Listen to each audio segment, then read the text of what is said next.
أعوذ بالله من الشيطان الرجيم. بسم الله الرحمن الرحيم. There are basically is one divine entity or divine source. There is one divine source and one divine entity which we call God.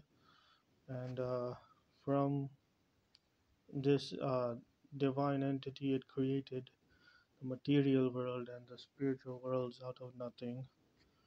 Mm, Because if matter was eternal and the spirit or souls were eternal, then there would be nothing divine about the divine, because it would be the matter would be divine and the spirit would be divine, and they would be co-equal, and there would be nothing unique about the divine. So the divine is divine, and the material worlds and the spiritual worlds are created.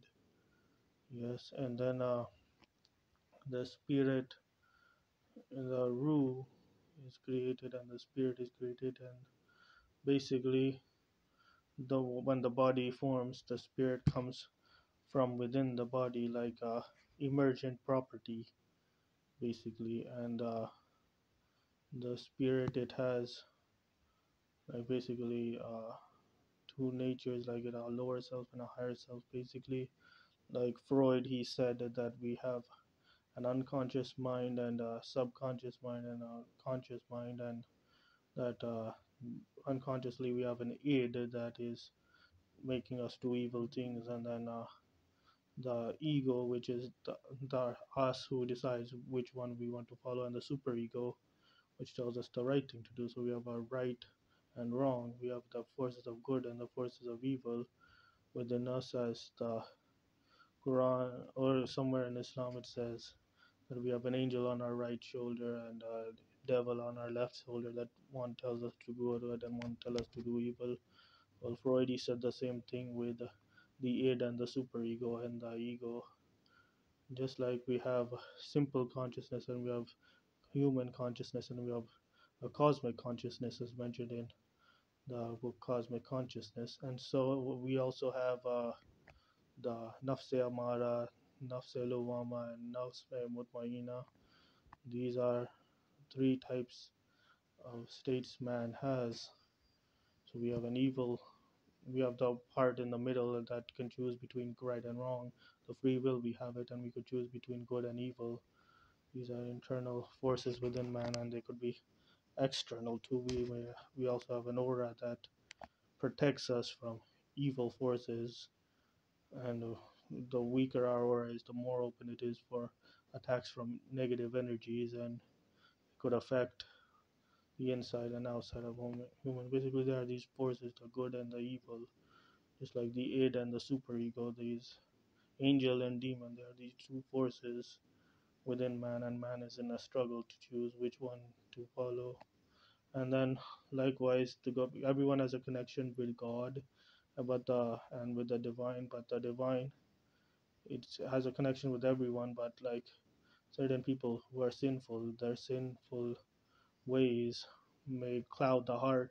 So when, just like when the sun is shining, it shines all over the earth. But when the cloud gets in the way, it kind of clouds the lights of the sun, rays of the sun from reaching the earth, and kind of blurs them and clouds them. Same way, the sinful and dirty heart is, the dirt in the heart clouds the rays of the divine from reaching the heart, and this is what leads to satanic revelations and hallucinations and all types of deception, because people can receive revelations and they're still from the devil, because the cloud of sin has clouded the heart.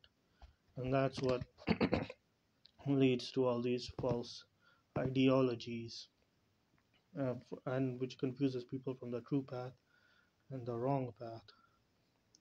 So the spirit, it develops inside the body, and then once the body dies, the soul, it goes to a new dimension that it hasn't experienced. If the body nurtures the soul the right way, just like as we're nurtured in the mother's womb, if the soul nurtures the body the right way, it will have a healthy afterlife and will do fine in the next world, but and the world coming up. But if it's not if nurtured right, it will have many spiritual effects and won't be able to acquire the spiritual tastes that it will be after, and it will have a miserable afterlife unless uh, it gets some treatment further on. So yes, like there's a lot of this deeper field. There's a lot we don't know what, like basically like this is why we should strengthen our connection with God, so that way we can protect ourselves from the evils, from the id and the Satan and the whatever the evil it is. We need to repent and do good so we can enjoy this life and the next. Jazakallah. Assalamu alaikum.